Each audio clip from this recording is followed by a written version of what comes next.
Walters is open during the week from 11 a.m. to 2 a.m.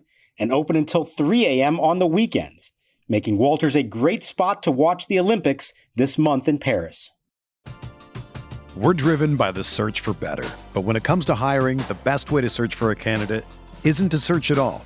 Don't search, match with Indeed. Indeed is your matching and hiring platform with over 350 million global monthly visitors, according to Indeed data, and a matching engine that helps you find quality candidates fast. Ditch the busy work. Use Indeed for scheduling, screening, and messaging so you can connect with candidates faster. Leveraging over 140 million qualifications and preferences every day, Indeed's matching engine is constantly learning from your preferences, so the more you use Indeed, the better it gets. Join more than 3.5 million businesses worldwide that use Indeed to hire great talent fast. And listeners of this show will get a $75 sponsored job credit to get your jobs more visibility at Indeed.com/Blue Wire. Just go to Indeed.com/Blue Wire right now and support our show by saying that you heard about Indeed on this podcast. That's Indeed.com/Blue Wire. Terms and conditions apply. Need to hire? You need Indeed. Now the pitch. Swinging a long drive hit to right center field. Thomas going back to the warning track. He's at the wall looking up, and it is gone. Goodbye. Now the next batter jerks and Profar blasts one to deep left. First pitch way back and gone. Over the visitors' bullpen into section 102. Jerks and Profar tees off on the first pitch of this at-bat. That's a bomb, 425 feet over the bullpen in left center field. Back-to-back home runs for the Padres, 15th of the year for Profar. It's now the Padres 2 and the Nationals nothing.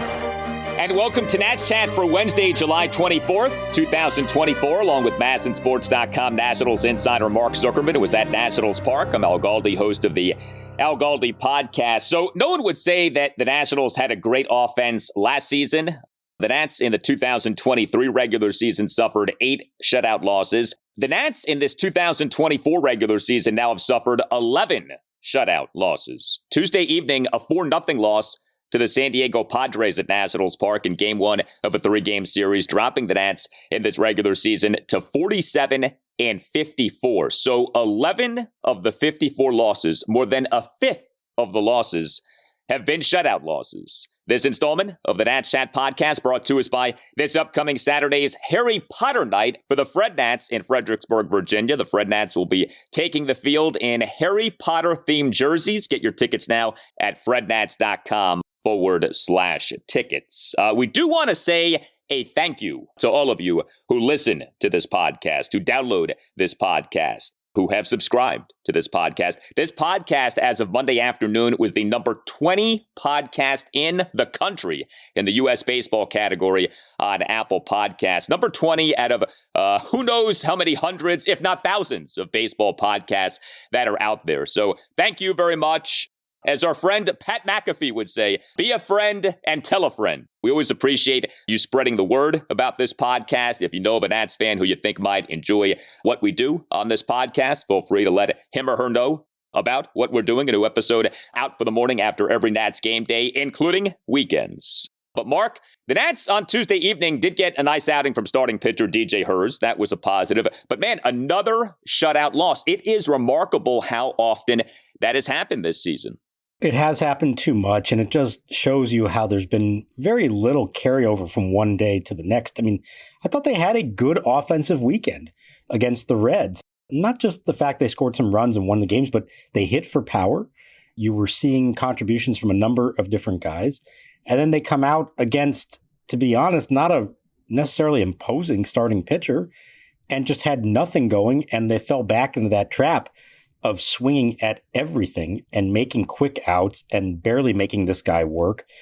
And I just feel like we've had the same conversation way too many times this year. And you would like to think, you understand there are going to be bad nights at the plate, but you'd like to think they would come against the best pitchers that you face. And that when they're against guys who are not nearly as notable, that you'd find a way to make some adjustments along the way, find a way to work the count, find a way to draw a walk, to make something else happen that changes the rhythm of the game. And they just did not have that in this one. There was very little to discuss offensively about this one. The Padres starting pitcher was the immortal Randy Vasquez. He tossed 6 scoreless innings on just 68 pitches. Randy Vasquez came into this game with an ERA of 4.57 and a whip of 1.556 over 13 starts in this regular season. And yet the Nats on Tuesday evening made Randy Vasquez look like a Cy Young candidate. The final numbers were not pretty. The Nats in this game, no runs, a mere 5 hits, which were 3 doubles and 2 singles, no walks, 0 for 7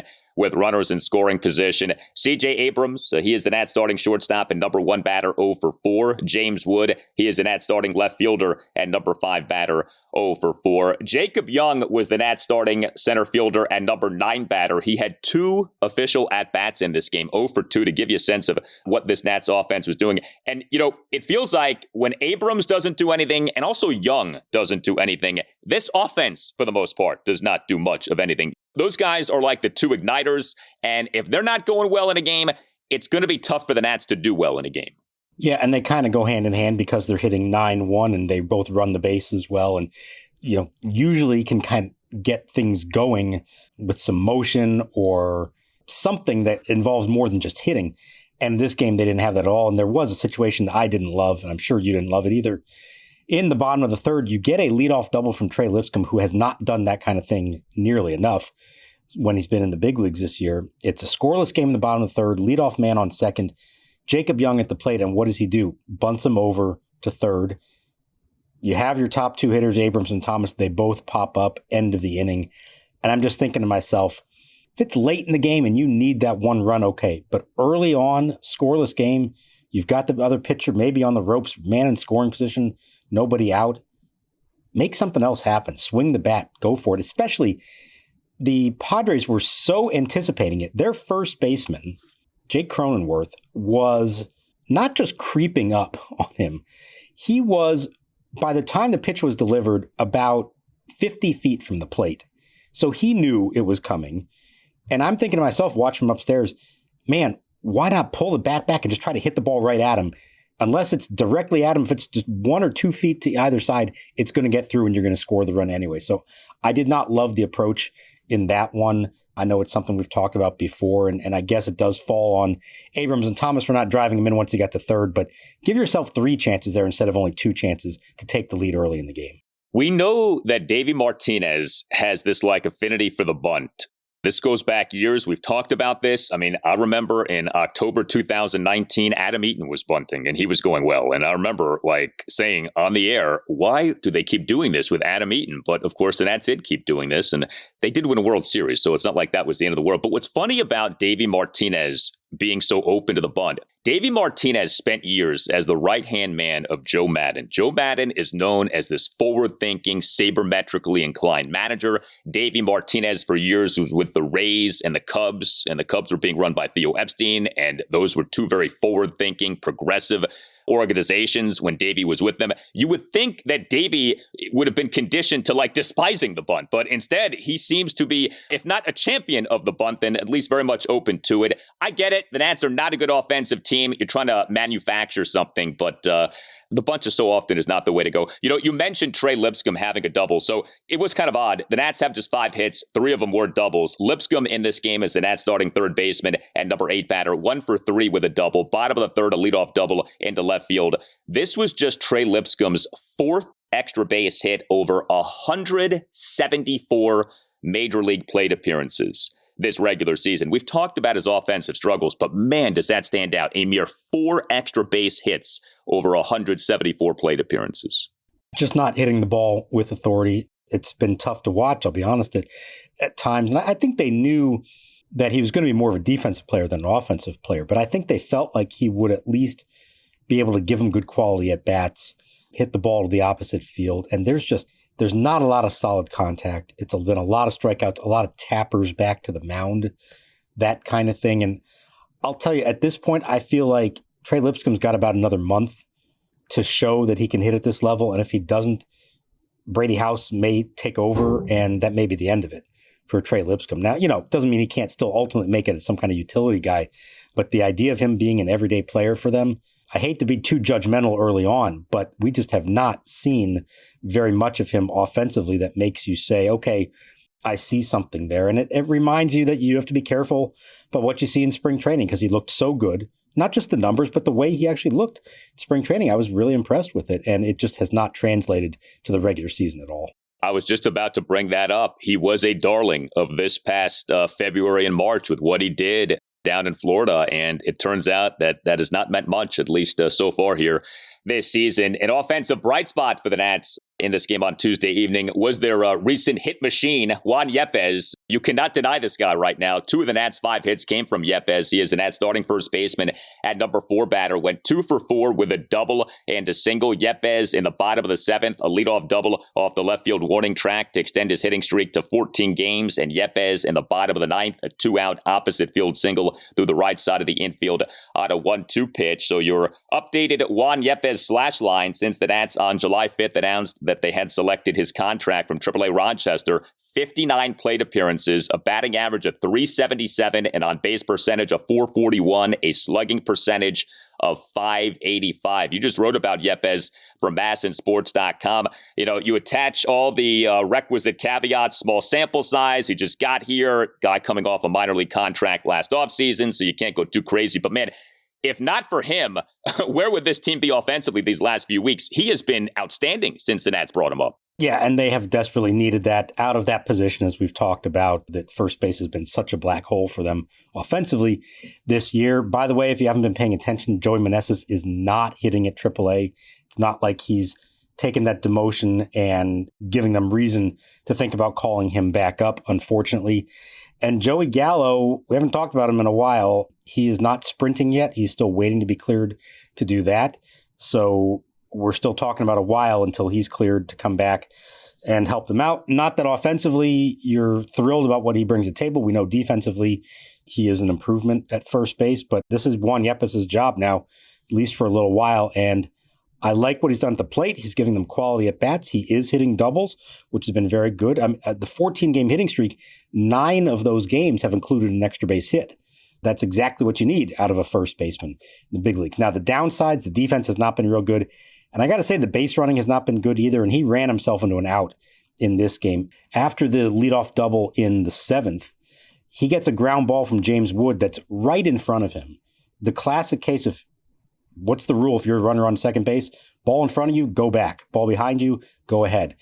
And he went on it and was easily thrown out at third, and that killed another potential rally. So he's had a few base running mistakes. He's had his share of fielding mistakes. But right now, they need the bat more than anything else, and that has been a huge bonus for them. Yeah, I mean, Yepez would slide in quite nicely to that DH spot once the Nats trade Jesse Winker. But to your point about Joey Gallo, this has taken a while, and it doesn't feel like his return is anywhere close to imminent. It was on June 12th that the Nats announced that they had put Gallo on the 10-day injured list with a left hamstring strain. It's been well over a month now, and still not close to coming back.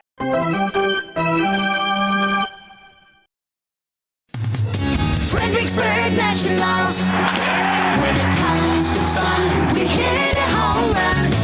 Head to platform 9 3/4 and hop on the Hogwarts Express. Your next stop is Virginia Credit Union Stadium for Harry Potter Night with the Fred Nats. A magical night is descending upon the ballpark this Saturday. Get ready to show off your Hogwarts house pride as the first 1,000 fans are heading home with a Harry Potter replica jersey courtesy of Colonial Internal Medicine Associates. The Fred Nats will be taking the field in Harry Potter-themed jerseys presented by the City of Fredericksburg Parks, Recreation, and Events Department. And stick around after the game to bid live on some of the jerseys. Have your wand at the ready to get your tickets at frednats.com/tickets. Fredericksburg Nationals. When it comes to fun, we hit a home run. We're driven by the search for better. But when it comes to hiring, the best way to search for a candidate isn't to search at all. Don't search, match with Indeed.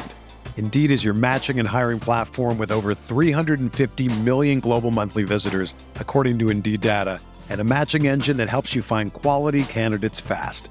Ditch the busy work. Use Indeed for scheduling, screening, and messaging so you can connect with candidates faster. Leveraging over 140 million qualifications and preferences every day, Indeed's matching engine is constantly learning from your preferences, so the more you use Indeed, the better it gets. Join more than 3.5 million businesses worldwide that use Indeed to hire great talent fast. And listeners of this show will get a $75 sponsored job credit to get your jobs more visibility at Indeed.com/Blue Wire. Just go to Indeed.com/Blue Wire right now and support our show by saying that you heard about Indeed on this podcast. That's Indeed.com/Blue Wire. Terms and conditions apply. Need to hire? You need Indeed. I'm Xavier Worthy, wide receiver for the NFL. Speeding. It's a rush on the field, in the zone, where it matters. As an athlete, I push my limits to win. But when I get behind the wheel, I know the importance of slowing down for safety. Because speeding is illegal. It endangers you, your loved ones, and everyone else on the road. Did you know speeding accounts for more than 1/4 of all traffic-related fatalities nationwide? Just like we need to focus to score touchdowns and win games, we need to be in the zone to stay safe on the road. Speed limits are in place to protect everyone, no matter what the speed limit is. Anything over is not only illegal, but dangerous. Like athletes, drivers must stay alert and present because there is no reward for speeding. Nothing is safe about it. Driving over the speed limit might seem like the quicker option, but speeding catches up with you. Stay focused. In a split second, everything can change. Paid for by NHTSA.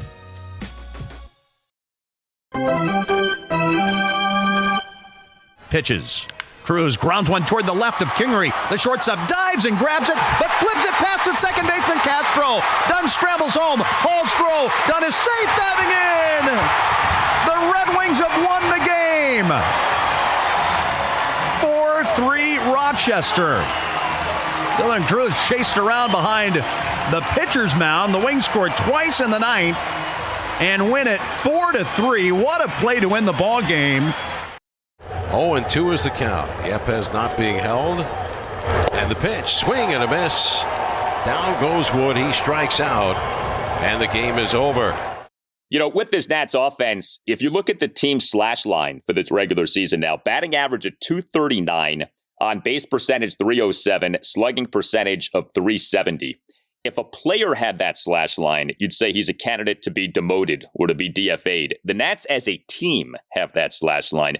It is a rough go of it offensively for this team this season. That's not breaking news. We've had this conversation, but the numbers really do stand out. 239, 307, 370 as a team. That is what this team is doing offensively. Yeah, and it's the low on-base percentage, as you said, and the low slugging percentage. We've known that they don't hit for a whole lot of power, but if you aren't going to do that, then there are ways to help yourself out by just getting on base a little more. And this, I think, ties in with the over-aggressive approach at times.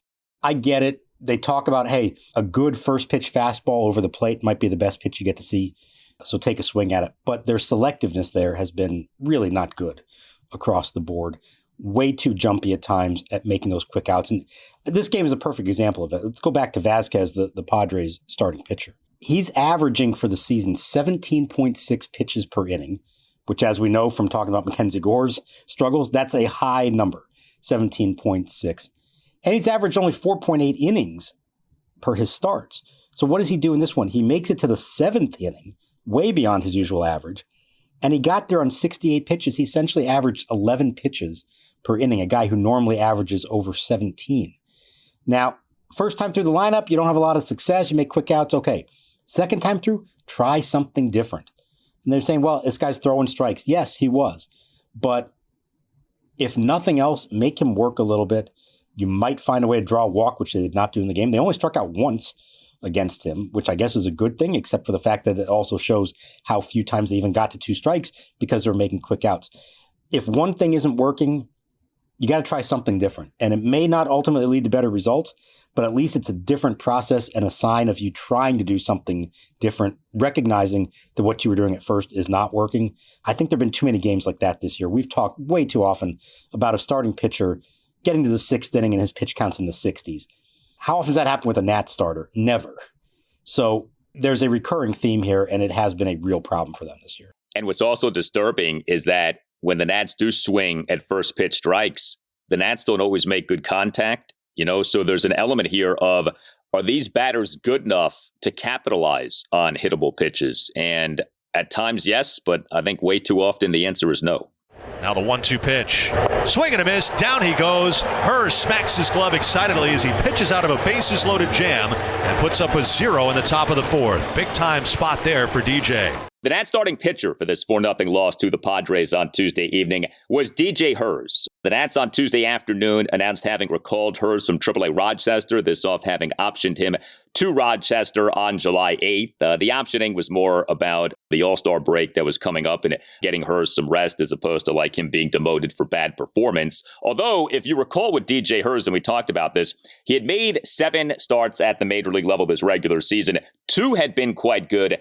The other 5, not so good. There had been quite a wide variance with these performances from DJ Herz. Well, DJ Herz on Tuesday evening did well. He allowed 2 runs in 5 innings. He gave up 5 hits, which were 2 home runs and 3 singles. He issued 2 walks. He recorded 4 strikeouts. He threw a lot of strikes, 79 pitches, 51 strikes versus just 28 balls. Herz tossed 4 2/3 scoreless innings before giving up back-to-back 2-out solo homers in the bottom of the 5th. A 2-out solo homer by Luis Arraez to right field on a 1-2 pitch, and a 2-out first pitch solo homer by our good friend Jurickson Profar on a bomb to left field. That homer went a projected 425 feet per Statcast. But Herz in the top of the 4th, bases loaded, generated a 2-out, 4-pitch swinging strikeout of Jackson Merrill for the 3rd out. That was a big moment, a great strikeout. I thought we saw some good stuff from DJ Herz. Yeah, absolutely. I thought he was efficient early on, so he threw strikes, did not have that high pitch count that we've seen from him at times, came through with the strikeout when needed in the big spot. It really was just that back-to-back combo to Arraez and Profar that defined his outing. And even so, it's 2 runs in 5 innings. That should be good enough on most nights. I liked what I saw from him. I think they were pleased with it. He seemed pleased with it. He had 16 days off, essentially, since he was sent down. He made 1 start at AAA, but it was abbreviated 3 innings by purpose. That was supposed to happen to just give him this break. And what I thought was interesting, he said he really tried to spend the time not thinking that much about baseball, including the All-Star break that he had. Head home, go fishing, do some other things. Really just clear his mind. And I think that was good for him. This is a big second half for him now. We've talked about Josiah Gray, who's going to have his surgery on Wednesday. We don't know exactly what it's going to be, but we know he's out for the season. We know that Trevor Williams is not yet off a bullpen mound, maybe next week, but that's going to be a while until he's ready to come back. We know Cade Cavalli, we've discussed many times, still has a ways to go. So unless Herz implodes here over the next few weeks, I think he's got a spot pretty much the rest of the way. And it's an opportunity for him to show that he can be a little more consistent, show that he can be a part of the plan for next year. This was a good first step for him. You just hope there's more of him now and that you do see a little more consistency than we saw in those first 7 starts. With Trevor Williams, given that he's a veteran, given that he's on an expiring contract, if he's not ready to pitch in the majors until well into August, even September, look, it's one thing if the Nats are in postseason contention, but if they're not, are they obligated to allow him to pitch at the major league level? Or do you think that they might try to park him away from that and just go with young pitchers the rest of the way? Again, if in fact the team is essentially out of postseason contention. Right. I think the way to approach it would be, it depends on how much they've had to use the young guys. If anybody looks like they need more rest. They've hinted at the idea of a 6-man rotation eventually later on in the year. That might be a way to do that, at least come September, if that's when he comes back. You could always put him in the bullpen as a long man, something we thought may happen early in the year if he struggled, although he wound up pitching really well. I think, obviously, it's too late for him to have any impact to get something from him by the trade deadline. But I think there may be some value to having him start some games later on just to take a workload off of the younger guys. Yes, you'd love to see them all stay healthy and pitch straight through the season, but they do have to be careful with them. So if there are opportunities to use Williams instead, I could see them doing that. But I also feel like they may not feel compelled to rush Trevor Williams back, given all that. it certainly seems like they've taken their time, and not saying that he didn't need the time given the injury, but I'm guessing they won't necessarily think, okay, the first sign that he's ready, give him a couple of rehab starts and get him back up here, because it's not going to make that much difference as far as the time of year is concerned. No, I mean, unless they have thoughts of re-signing him, and I guess it's possible, although I wouldn't go hard in doing that. I don't know that there'd be much of a point to him making starts other than what you said, to maybe lessen the workload on some of the young starting pitchers. Hey, Nats Chat, want to tell you about Mint Mobile's premium wireless package starting at $15 a month when you purchase a 3-month plan. All plans come with high-speed data and unlimited talk and text delivered on the nation's largest 5G network. To get this new customer offer and your new 3-month premium wireless plan for just $15 a month, go to mintmobile.com/natschat. That's mintmobile.com/natschat. Cut your wireless bill to $15 a month at mintmobile.com/natschat. $45 upfront payment required. New customers on first 3-month plan only. Speed slower above 40 gigs on unlimited plan. Additional taxes, fees, and restrictions apply. See Mint Mobile for details. Hey, it's Al Galdi to tell you about the latest offer from Window Nation for listeners of the Nats Chat podcast. Get 2 free windows for every 2 windows that you buy, plus pay nothing with no interest for 2 full years. This is better than any offer that you'll hear about regarding the trade deadline. I promise you. Call 866-90-NATION or visit windownation.com and tell Window Nation that you want the deal that you heard about from Al Galdi on the Nats Chat podcast. Window Nation is outstanding. Every Window Nation window undergoes a 20-point inspection. Window Nation has a 96% customer satisfaction rating, and 96% of Window Nation windows installed require no follow-up service. Take advantage of this special offer for listeners of the Nats Chat podcast. 2 free windows for every 2 windows that you buy, plus pay nothing with no interest for 2 full years. Call 866-90-NATION or visit windownation.com. That's 866-90-NATION or windownation.com. And make sure that you tell Window Nation that Al Galdi sent you. Tim Shover's here to tell you about Game Time. This summer at Jiffy Lube Live, acts include Neil Young, Hank Williams Jr., and Chris Stapleton. If you're interested in finding tickets to any of these shows, make sure to check out the Game Time app. Game Time is the only ticketing app that gives you complete peace of mind with your purchase. See the view from your seat before you buy, so you know exactly what to expect when you arrive. Take the guesswork out of buying tickets with Game Time. Download the Game Time app, create an account, and use code NATSCHAT for $20 off your first purchase. Terms apply. Again, create an account and redeem code NATSCHAT for $20 off. Download Game Time today. Last minute tickets, lowest price, guaranteed. Swinging a tapper right side, charging in Garcia, juggles, can't throw home, throws to first, gets the out there. So charging in was Garcia on the tapper to the right side, and he could not control it getting into throwing hand, but didn't lose the ball, and still was able to get the out at first on Merrill, who will get an RBI as Bogarts comes in to score. Runners on second and third with 2 out now. It's the Padres 4, the Nationals nothing. The Nats bullpen in this 4-0 loss to the Padres on Tuesday evening. 5 Nats relievers combined to allow 2 runs in 4 innings. Derek Law, he got a clean inning with which to work, but he did give up a run. Top of the 6th, allowed a run out of leadoff full count. Opposite field double by Manny Machado off the right center field wall, and a 2-out RBI single by Jackson Merrill to right field for a 3-0 Padres lead. Robert Garcia tossed a perfect top of the 7th on just 8 pitches. Jacob Barnes in the top of the 8th officially allowed a run in a third of an inning. He faced 4 batters, but got just 1 out. He allowed each of the first 3 batters he faced to reach base. Jose A. Ferrer then came into the game in a tough spot and actually did a good job. Top of the 8th, bases loaded, 1 out, Nats down 4-0. But Ferrer retired each of the 2 batters he faced, although the first out was a 1-out RBI ground out by Jackson Merrill for a 4-0 Padres lead. And Tanner Rainey tossed a perfect top of the 9th on just 7 pitches. The Nats do have a good number of off days moving forward here. But here we are, 5 relievers get used. You had Garcia tossing a perfect top of the 7th on just 8 pitches. You had Jose A. Ferrer coming into the game, navigating his way out of a tough spot, not throwing many pitches. Did you think that Davey might stick with at least one of those guys to eat up another inning?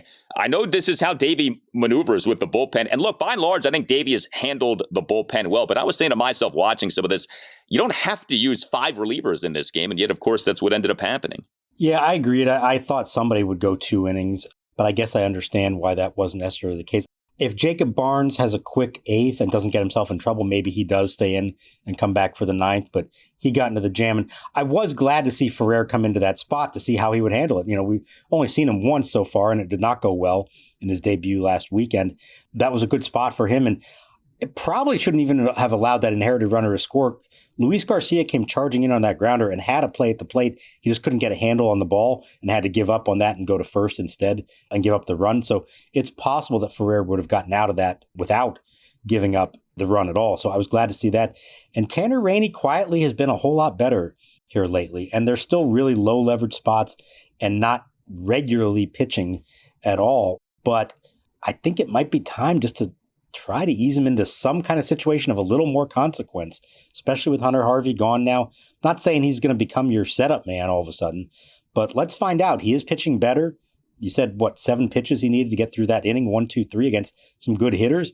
What do you have to lose right now? Put him out there in a situation of, maybe you're down 1 run instead of 4. See how it goes, and maybe he can show you that he can still, be valuable to you in a more important role. By the way, if the Nats do trade Kyle Finnegan, with Hunter Harvey also gone, who do you think becomes the new closer? Would it be Robert Garcia?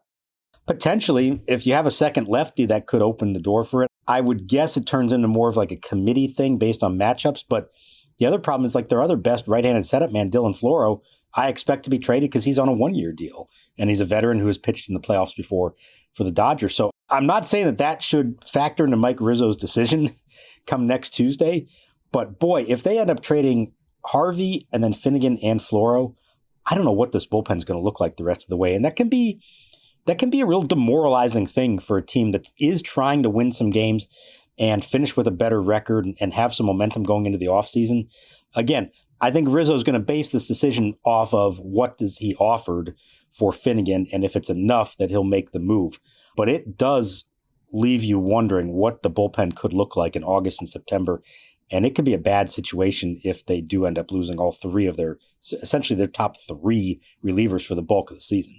Yeah, and what's funny is that Tanner Rainey could find his way back to being in the A portion of the bullpen just out of necessity as much as anything, if in fact the Nats do trade Finnegan and Floro. You know what's funny about Finnegan too? I was looking at this the other day. So he has a lot of really good stats when you look at ERA and his saves and even his whip. Some of the advanced stats for him are not good for whatever reason, especially if you look at him through the Fangraphs prism.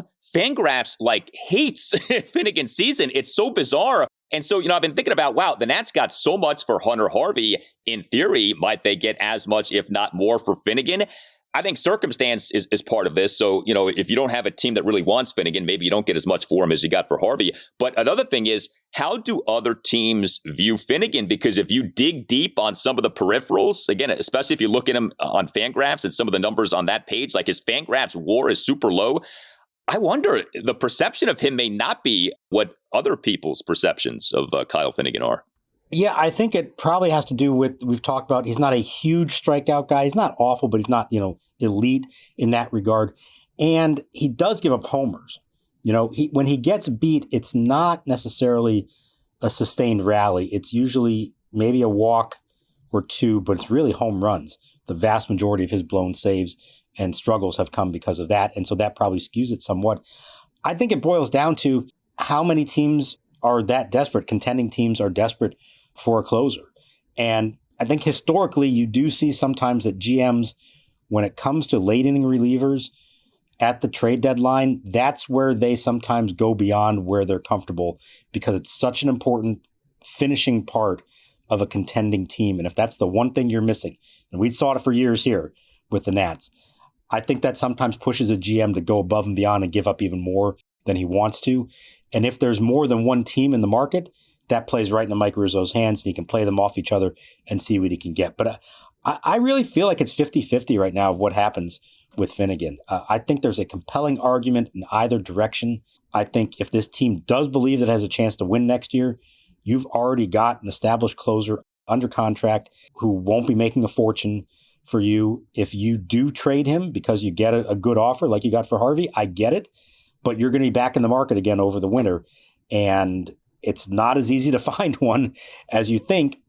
And usually it costs money, and it may cost more than it would cost to just keep Kyle Finnegan. So I think there's a real legitimate dilemma there that could go either way over the next week. It's tough. He's had such a good season. You'd be selling high. And what you would hate to see happen is you end up wanting to trade him next season and he's not as good next season. Kind of like the Lane Thomas thing, where the more you look at Lane Thomas, the more it's like, if you're going to trade him this season, you should have traded him last season when he was better and he had more seasons of team control left. So it is a delicate balancing act that Mike Rizzo is trying to walk there. You tell us what you think. Hit us up on X at Nats_chat. You can email the podcast, natschatpodcast@gmail.com. This installment of the Nats Chat Podcast brought to us by this upcoming Saturday's Harry Potter night for the Fred Nats in Fredericksburg, Virginia. The Fred Nats will be taking the field in Harry Potter-themed jerseys. Get your tickets now at frednats.com/tickets. Check out our website, natschatpodcast.com, in which you can purchase a Nats Chat Podcast t-shirt. All Nationals radio highlights on Nats Chat are courtesy of 106.7 The Fan. For Mark Zuckerman, I'm Al Galdi. We'll talk to you next time on the Nats Chat Podcast.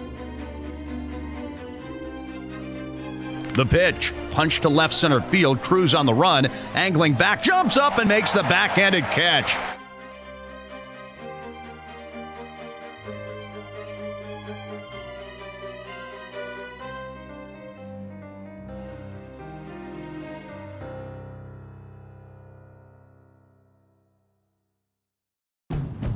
Drive into summer with the Honda CR-V and Accord, your fun-to-drive weekend getaway vehicles. From Honda, the 2024 Kelley Blue Book's KBB.com Best Value brand.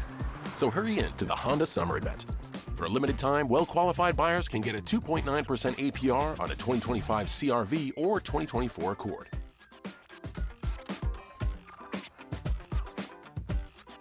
See dealer for financing details based on 2024 Consumer Choice Awards from Kelley Blue Book. Visit KBB.com for more information.